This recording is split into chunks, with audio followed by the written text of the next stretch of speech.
back again with NFL Real Talk. I'm telling you, this is my boy Phil Tensity, the resident Philadelphia Eagles fan here in Texas, and we got him here today. We're gonna let him voice his opinions on what he thinks about the current state of the Eagles. Okay. Now he did say Phil Tensity, so I am kind of intense right now. Okay. Now this is what we need. Okay. We had an excellent last year. Okay. Michael Vick did his thing. Love my boy. Unfortunately, Andy decided to get rid of the best quarterback we ever had in Donovan McNabb, but that's okay because Michael Vick stepped up. Thank God. Kevin Cobb needs to go. That's number one. Kevin Cobb needs to go. Unfortunately, we have this labor situation, so it's kind of looking kind of hectic right now. Unfortunately, we can't get any picks from him, but hopefully we can get him riding the ship away. Assuming that we get this labor situation, the CBA, squared away, and y'all can trade Cobb, what do you think y'all get from him? Honestly, I want either top 3 picks, first, second, or third. Okay, and I'm looking for maybe a first. They said we were looking maybe for a first and a third. I'll take a second. I mean, we just need to get rid of him. I mean, he's obviously no good. Pretty much when he played in the games that I saw last year, I mean, he was very skittish. He didn't look like the guy who was going to take hold of the team. He looked like the guy who had to go nash at the balls, do what he needed to do to beat in the NFC East. One thing that you have to understand is that we play in the NFC East, okay? We don't play in some little crappy AFC South or something. We play in the NFC East. We're the juggernauts. We play with the big dogs. We play Dallas, New York, and Washington twice a year, okay? So it's not a cakewalk, okay? So when I was expecting him for takeover for Donovan McNabb, a quarterback who's had, by the way, over 30,000 yards, okay, has a 60% winning percentage in the regular season and the playoffs, and has a 2-to-1 ratio for touchdowns to interceptions. When I was looking for him to take over and do his thing, he didn't. So he has to ride the ship away. Michael Vick, thank God Michael Vick stepped in, did his thing.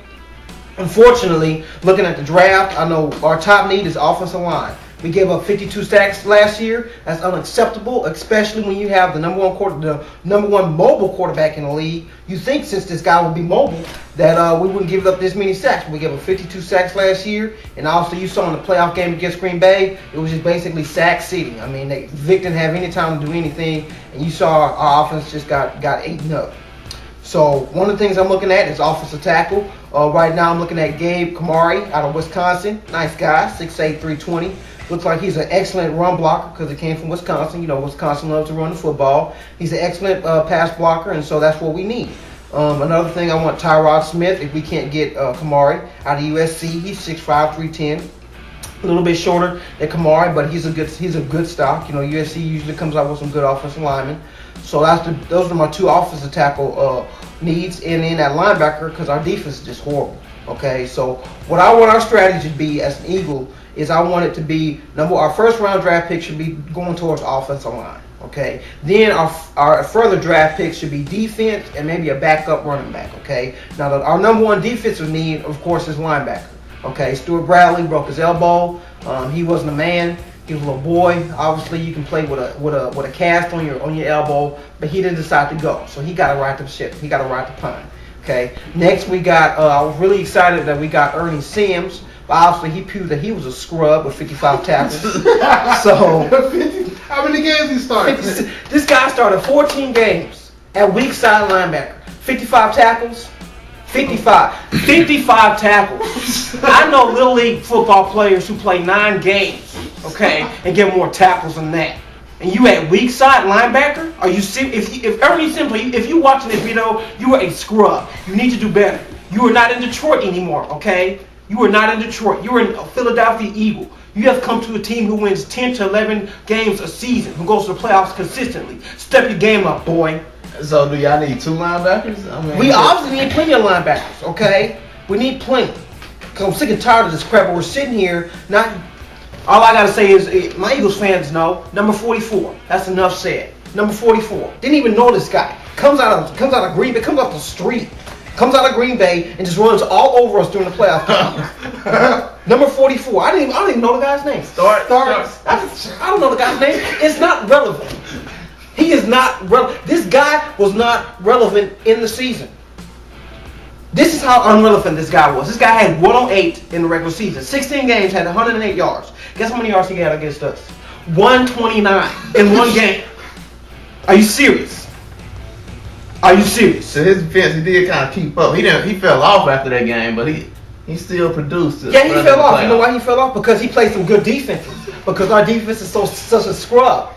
Okay? So what we need to do is we need to solidify our linebacker position. So in the third and fourth round, I say we select a linebacker. You know, try to get some bulk at the linebacker position. I think Brandon Graham, our last year first round draft pick, he did pretty good at the D-line position. He did his thing, but unfortunately he got injured, got the injury bug. So hopefully he can come back strong. But you know, our front seven needs to solidify itself. Our front seven is kind of weak right now. Like I said, Ernie Sims was a scrub. Stuart Bradley seems to be injury prone. So we need to solidify that linebacker position. I think our defensive tackles have done a pretty good job in trying to stop the investment of the offensive line. But our linebacker positions have to get stronger. Our defensive back positions, we do need a corner to solidify that other side across from the opposite of Asante Samuel. I do think we need that. But besides that, I think we're pretty good. The draft pick that we got for the McNabb trade, Nate Jones, he turned out to be a pretty good DB. And, of course, we got Smith back there. So we got some pretty good safeties. Sante does his thing every year. So we need, mostly on defense, we need linebackers and we need corners to try to solidify our defense, try to shut down that defense. Thank God our defensive coordinator is gone. He was such a scrub. Oh my gosh. How dare this guy say that he was an understudy for JJ. God rest his soul. But I mean, this is just it's sickening to see how we have just this year how we rode the Michael Vick wagon and then get in the playoffs and we just poop on ourselves. That's literally what we did. We just crapped on ourselves. I don't care if they won a Super Bowl. That's a meaning thing to me. They were an injury-prone team that was supposed to be one-dimensional. But obviously they had some balance when they played us with number 44. Who Starks, whatever the hell that name is. I don't even talk about that fool.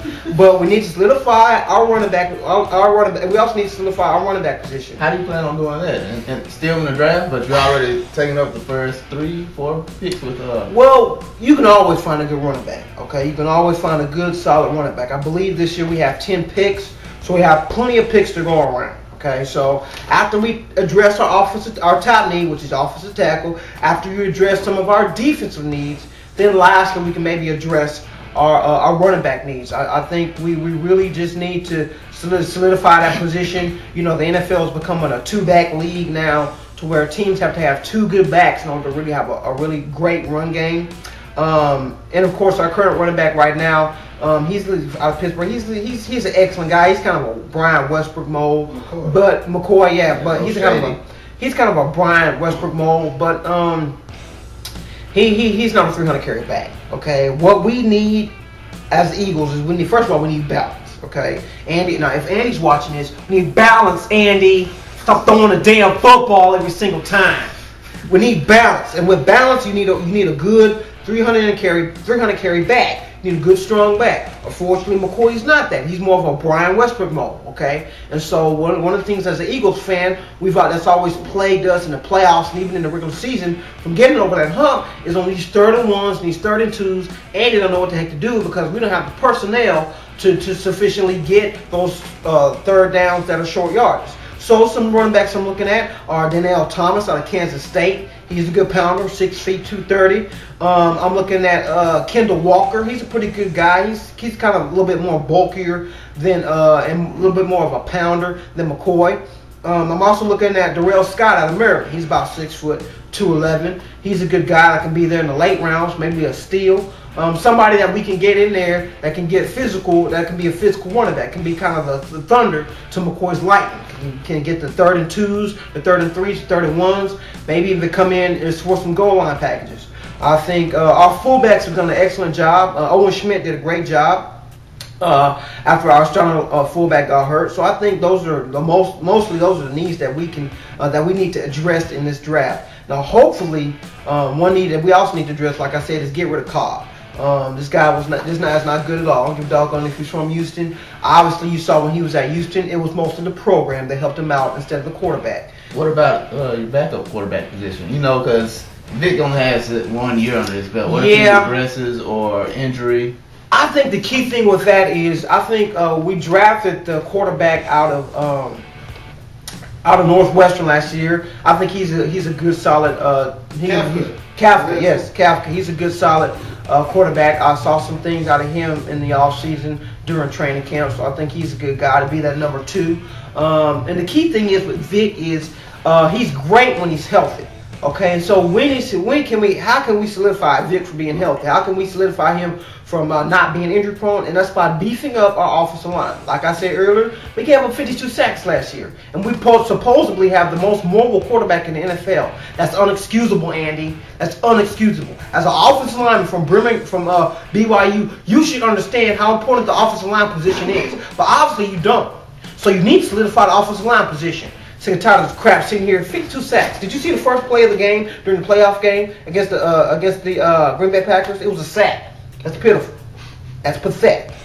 Solidify the offensive line position, address the linebacker position, the corner position, then address the running back position. That's what we need to do in the draft. We don't need to draft any defensive linemen, no wide receivers, none of that crap. I don't need none of this crap from you, Andy. Because, see, Andy likes to do all this other weird crap. And I'm sick and tired of hearing this crap about, oh, we need to bolster this and we need to bolster that. Listen to me, Andy. Andy, if you're watching this video, you need to understand and listen to me. Offensive linemen, offensive tackle, linebackers, and running backs. And corners. Nothing else. Nothing else. We got 10 picks. It looks like we're going to have a good draft this year. Hopefully we can step up and do what we need to do. Well, on the defensive side, going back to the position, that situation with your defensive coach, who is taking over now? How do you feel about that? Why you got to bring up this crap? Why you got to bring We're up just this trying to get your input. I'm trying to get my input my ass. This is some garbage. This is some garbage. Now, see, this is one of the things that really just made me angry, just made me mad. Okay. All right, Andy. You are the most tenured head coach now that Jeff Fisher's gone in the NFL.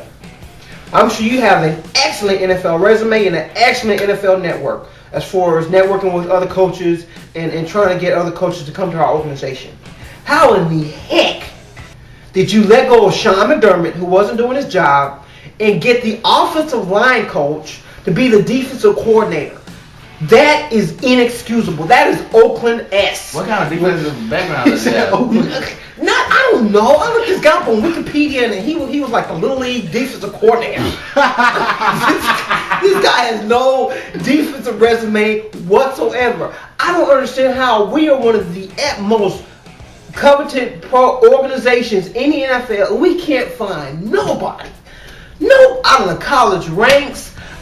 We couldn't find a defensive back coach, not a linebacker coach, not a D-line. We couldn't find a defensive personnel. No, we couldn't find a water boy who gives the water to the defensive players. Nobody with a defensive background. We got to take our offensive line coach, okay, and turn him over to the defensive coordinator. Are you serious? Come on, man.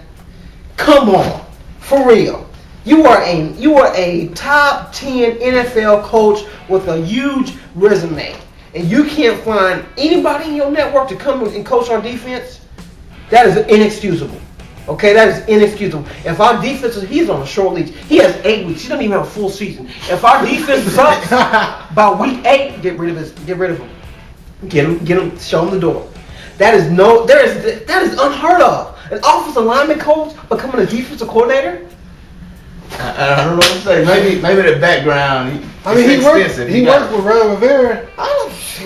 So he worked with Ron Rivera. Don't, please. Obviously, you see Sean McDermott work with Jim Johnson, but you see that didn't do anything. Good point. He was an understudy, and that didn't work out. But get the job done, Andy.